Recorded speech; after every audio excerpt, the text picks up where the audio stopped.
नमस्कार, मैं हूं अतुल सिंघल। स्वागत है आपका हमारे खास कार्यक्रम नमो इम्पैक्ट में। दोस्तों, कार्यक्रम नमो इम्पैक्ट में आजकल हम चर्चा कर रहे हैं कोरोना वायरस के कारण हुए लॉकडाउन और उसके प्रभावों की। लॉकडाउन ने समाज के और हर क्षेत्र में और हर वर्ग पर कोई ना कोई प्रभाव डाला है। कोई भी क्षेत्र इससे अछूता नहीं है। आज हम चर्चा करेंगे न्यायपालिका की। न्यायपालिका पर भी लॉकडाउन का काफी असर हुआ है। न्यायपालिका को किस तरीके से इसने प्रभावित किया है, हमारे साथ चर्चा के लिए मौजूद हैं सुप्रीम कोर्ट के वरिष्ठ एडवोकेट शशांक देव सुधी जी। सुधी जी, कार्यक्रम में आपका स्वागत है। किस तरीके से न्यायपालिका को इस लॉकडाउन ने प्रभावित किया है, पहले 21 दिन का और अब 19 दिन और? देखिए, जैसा जो न्यायिक व्यवस्था पूरे विश्व का, अगर मैं कहूं कि पूरी व्यवस्था अगर चरमरा गई है तो ये कोई गलत नहीं होगा।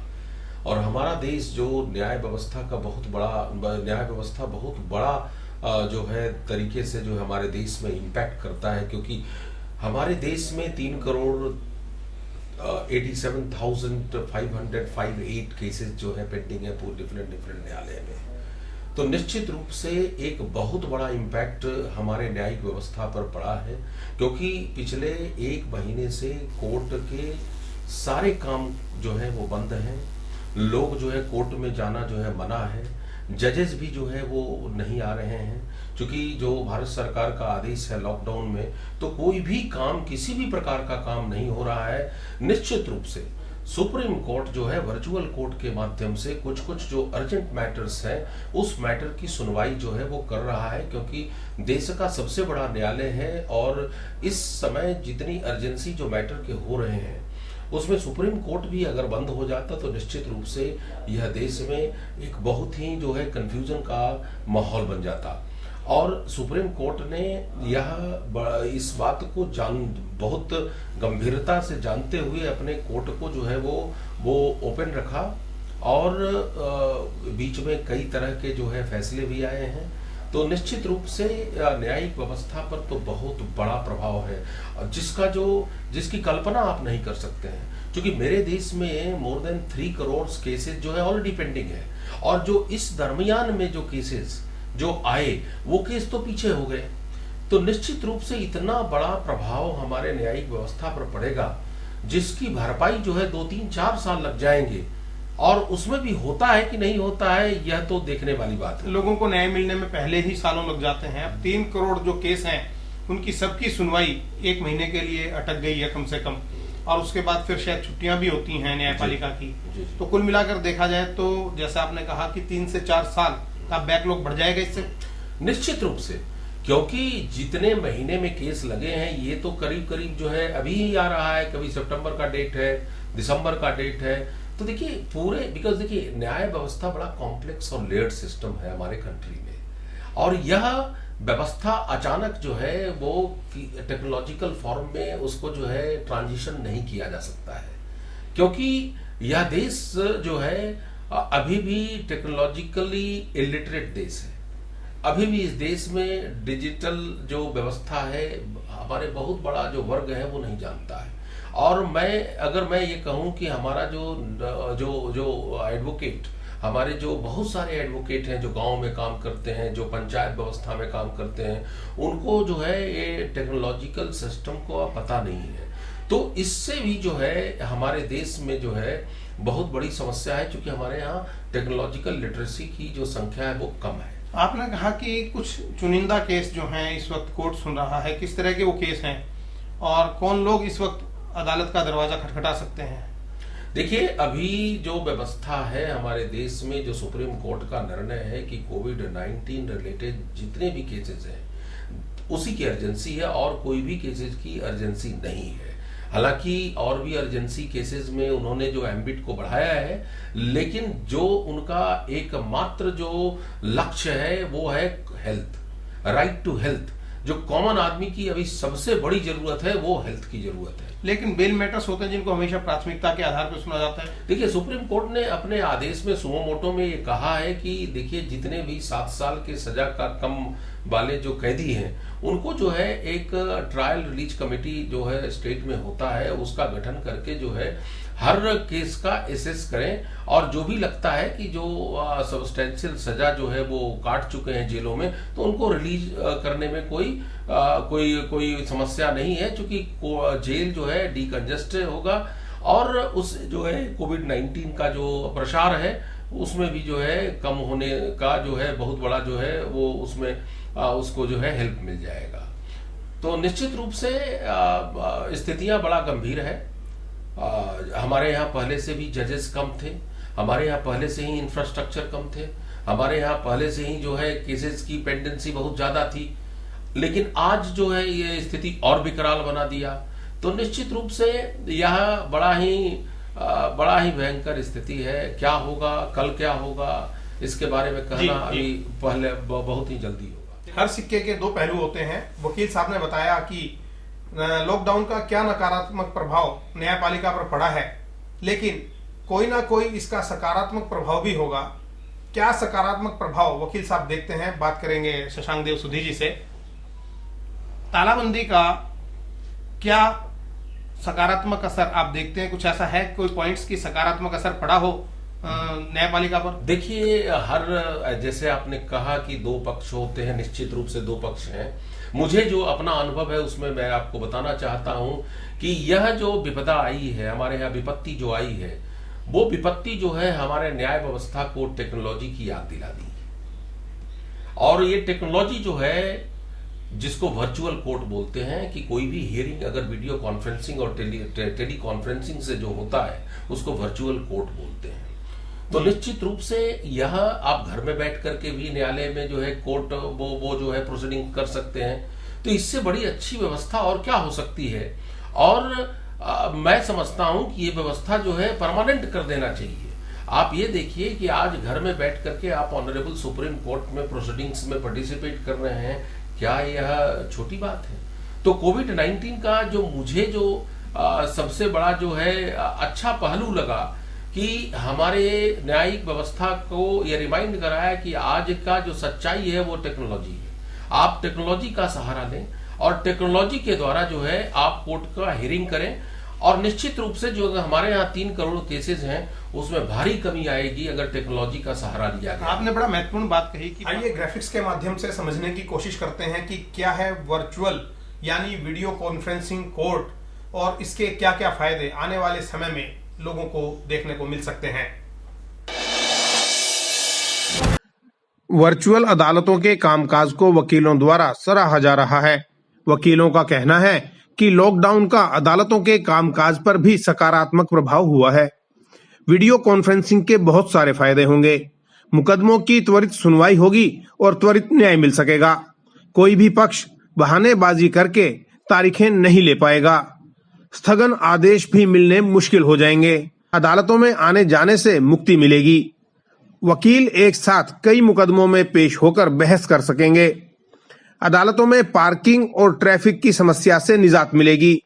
लंबित मामले खत्म होंगे और अदालतों पर दबाव घटेगा। हर मुकदमे की वीडियो रिकॉर्डिंग होने के कारण लिखित जिरह की आवश्यकता नहीं बचेगी। बहस की समय सीमा निर्धारित हो जाएगी, जिससे कम समय में बहस निपट सकेगी। कल डिजिटलाइजेशन जो है, आम जो व्यक्ति है देश का, आम नागरिक इतना पढ़ा लिखा नहीं है, वो इन सब बातों को नहीं समझता है। टेक्नोलॉजी के इतने वो फैमिलियर नहीं है टेक्नोलॉजी को लेके। देखिए, आपको मैं रिमाइंड कराना चाहता हूं कि जब हमारे यहाँ देश में कंप्यूटर आया था तो बहुत लोगों को कंप्यूटर नहीं आता था, लेकिन आज हमारे कंप्यूटर जो व्यवस्था है वो रोजमर्रा का जो है हिस्सा हो गया है। तो निश्चित रूप से समय तो लगेगा, लेकिन चूंकि यह व्यवस्था जो है हमारे अधिवक्ता गण ही करते हैं, चूंकि कोर्ट से जो पार्टिसिपेट करते हैं, तो ये उन वकीलों का काम होगा कि अपने क्लाइंट को समझाएं कि किस तरीके से जो वर्चुअल कोर्ट में प्रोसीडिंग्स होती है, किस तरह से एविडेंसेस होंगे। तो ये सारे जो एडवोकेट के द्वारा ही जो है कंट्रोल्ड होगा और जजेस के द्वारा कंट्रोल्ड होगा। तो निश्चित रूप से समय के साथ जो है इसको एडॉप्ट करने में कोई हर्ज नहीं है। और जो सबसे महत्वपूर्ण बात है कि आप ये बताइए कि जो ये देश में हर एक एडवोकेट आप कोर्ट में जो है देरी का एक और भी बड़ा कारण है कि जो एडजर्नमेंट होता है, चाहे वो उनके एडवोकेट एडजर्नमेंट लेते हैं, चाहे कोई भी कारण से एडजर्नमेंट लिया जाता है, आगे की जो समय डेट ले लेते हैं तो इससे भी जो है वो डिले होता है। तो अगर टेक्नोलॉजी आ जाएगी तो चूंकि लिंक जो है कंसर्न जो आर्गुइंग एडवोकेट के पास ही रहेगा, तो आर्गुइंग कोर्ट के अगर वकील के पास ये भी नहीं कहने को होगा कि मैं बीमार हूं, चाहे मैं बाहर हूं, चूंकि उनके पास वो मोबाइल होगा, चाहे जो भी इक्विपमेंट होगा। एक होता है कि जूनियर वकील को भेज करके कोर्ट में बोल देते हैं कि वकील साहब की तबीयत खराब है, चाहे किसी भी कारण से जो है इमरजेंसी है, तो निश्चित रूप से इसमें कमी आएगी, बहुत बड़ी कमी आएगी, और लोगों को अकाउंटेबिलिटी सिखा देगा कि हाउ टू बी अकाउंटेबल। तो इससे बहुत बड़ा फर्क पड़ेगा। और मैं बताता हूं इसका दूसरा पक्ष वकीलों के लिए भी है कि एक वकील जो है न जाने 50 केस जो है एक बार जो है एक दिन में जो है वो हैंडल कर सकेगा, क्योंकि वर्चुअल कोर्ट है, क्योंकि एक कोर्ट में हियरिंग होकर के दूसरे कोर्ट में जो है वो आना जाना बड़ा समय, आना जाना कई बार डिस्टेंस ज्यादा होता है, लोअर कोर्ट है, हाई कोर्ट है, सुप्रीम कोर्ट है जी। और कोर्ट में जो जितनी बड़ी भीड़ होती है, जितना बड़ा जो है आपका वर्कफोर्स है कोर्ट में काम करता है, आप ये देखिए कितना बड़ा ट्रैफिक है, पार्किंग है, ये सब में बड़ी भारी कमी आएगी। एक बहुत बड़ा जो है रिवोल्यूशन होगा, एक क्रांति होगा अगर हमारे देश में जो पूरी न्याय व्यवस्था वर्चुअल कोर्ट पर अगर शिफ्ट कर दिया जाए, तो निश्चित रूप से देश के लिए एक बहुत बड़ी कामयाबी होगी। तो कोविड-19 इस देश के न्यायिक व्यवस्था में क्रांतिकारी परिवर्तन लाने का जो है वो रास्ता तो खोल ही दिया है। तो शुरुआत आपको लगता है कि हाई कोर्ट से हो, सुप्रीम कोर्ट से हो या लोअर कोर्ट से हो, कहां से शुरुआत होनी चाहिए? देखिए कैसे होनी चाहिए? देखिए हमारा सुप्रीम कोर्ट और हाई कोर्ट जो है, सुप्रीम कोर्ट खास करके कॉन्स्टिट्यूशनल कोर्ट है जिसमें एविडेंस की व्यवस्था नहीं है, तो नेचुरली सुप्रीम कोर्ट से ही शुरू होनी चाहिए, क्योंकि छोटे कोर्टों में एविडेंस होते हैं जहां फिजिकल अपीयरेंस जो है अभी मैंडेटरी माना जा रहा है, क्योंकि टेक्नोलॉजी में आईटी एक्ट में इस तरह की व्यवस्था नहीं है जिस तरह जो ये बता सके कि एविडेंस जो है वो टेक्नोलॉजिकल फॉर्म में लिया जा सके, क्योंकि हमारे यहाँ कानून नहीं है। लेकिन सुप्रीम कोर्ट में चूंकि कानून जो है लॉ डिसाइड होता है, वहां प्रोसीजर डिसाइड नहीं होता है, तो उसमें जो आर्गुमेंट होता है वो लॉ से होता है। तो निश्चित रूप से सुप्रीम कोर्ट जो है आइडियल कोर्ट है जो वर्चुअल कोर्ट में शिफ्ट हो जाना चाहिए, क्योंकि वहां पर तो बहस ही होते हैं, और यह वर्चुअल कोर्ट होगा तो लोग आर्गुमेंट भी कम करेंगे, क्योंकि फिजिकली जो है आर्गुमेंट 3-3 घंटे 4-4 घंटे होते हैं। तो नेचुरली वर्चुअल कोर्ट में व्यवस्था जो है उनके जो लेंथ ऑफ आर्गुमेंट है वो कम करेगी। बहुत सारे फायदे हैं। जैसे जैसे वर्चुअल कोर्ट जो है लोगों में जो है यह मैसेज जाएगा कि वर्चुअल कोर्ट से यह जो हियरिंग होगा, तो निश्चित रूप से ये देश में जो है ना आप न पेंडेंसी होगा, न किसी तरह की देरी होगी, क्योंकि सब चीज डिजिटल हो जाएगा, हर चीज डिजिटल हो जाएगा, हर लोग क्लाइंट भी जान जाएगा कि भाई क्या ऑर्डर आया है। आप देखिए आज के परिप्रेक्ष्य में जितने भी हियरिंग हो रहे हैं, जितने भी ऑर्डर पास किए जा रहे हैं डिजिटल मोड में अवेलेबल पूरे देश को है।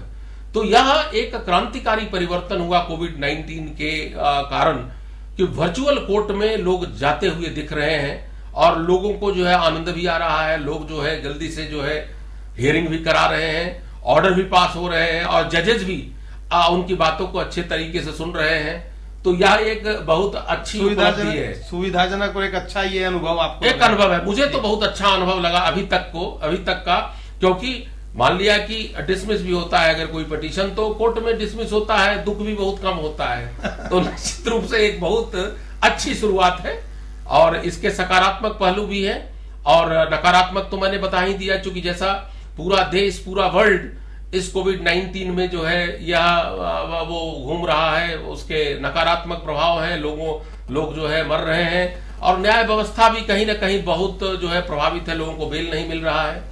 लोग जो है आज भी जो है विस्मय की स्थिति में है कि आखिरकार जो है बेल कब मिलेगा, उनके बेल एप्लीकेशन की क्या जो है स्थिति रहेगी। तो ये सारी चीजों का जो प्रश्नों का उत्तर जो है अभी नहीं मिल पा रहा है, क्योंकि कोर्ट बंद है। नहीं, उत्तर इसका है डिजिटलाइजेशन जो आपने कहा। नहीं ये सबसे बड़ा उत्तर टेक्नोलॉजी तो बहुत अच्छा टेक्नोलॉजी के हिसाब से, क्योंकि आज जो है आप देखिए, आप मेडिकल साइंस टेक्नोलॉजी पर चला गया है। आज जो है बिजनेस टेक्नोलॉजी पर चला गया है, तो न्यायिक व्यवस्था क्यों टेक्नोलॉजी पर नहीं जाए? और टेक्नोलॉजी अगर फायदे कर रहे हैं तो निश्चित रूप से इसका फायदा जो है आम जनता को जाना चाहिए, जरूर मिलना चाहिए। तो निश्चित रूप से यह एक सकारात्मक पहलू आया है वर्चुअल कोर्ट का, और लोग जो है इसको जो है सीखने के लिए जो है बड़े आतुर हैं, क्योंकि मेरे पास भी बहुत सारे फोन आए हैं कि कैसे होता है। तो नेचुरल है कि लोगों में जिज्ञासा बढ़ी है, और ये जिज्ञासा जो है सच्चाई के रूप में बदल जाएगा, और इसको बदलने में समय नहीं लगेगा। चलिए, बहुत बहुत धन्यवाद हमसे बात करने के लिए। और जैसा वकील शशांक देव सुधी जो सुप्रीम कोर्ट के सीनियर एडवोकेट हैं, उन्होंने बताया कि ये जो लॉकडाउन है इसका सबसे बड़ा फायदा न्यायपालिका को ये मिला कि अब न्यायपालिका ने डिजिटलाइजेशन की तरफ सोचना शुरू कर दिया है। कंप्यूटराइजेशन हुआ था पहले, सारे ऑर्डर्स और सारी चीजें कंप्यूटर पे आनी शुरू हो गई थी, उससे काफी फायदा मिला था जो लोग कोर्ट में जाते हैं, अदालतों में जाते हैं। और जो अभी ये एक तरीके से बैकलॉग हो गया है 1-1.5 महीने का, और इससे लोगों को तकलीफ हो रही है, तो इस बात की उम्मीद की जानी चाहिए कि आने वाले समय में वर्चुअल कोर्ट के माध्यम से फटाफट केसों का निपटारा होंगे। और ये जो लॉकडाउन का एक सकारात्मक पक्ष है न्यायपालिका को लेकर, कि इस दृष्टि में सरकार भी सोचेगी और जल्द से जल्द कम से कम हाई कोर्ट और सुप्रीम कोर्ट में वर्चुअल कोर्ट्स का गठन किया जाएगा। इजाजत दीजिएगा हमारे अगले एपिसोड के लिए, तब तक के लिए नमस्कार।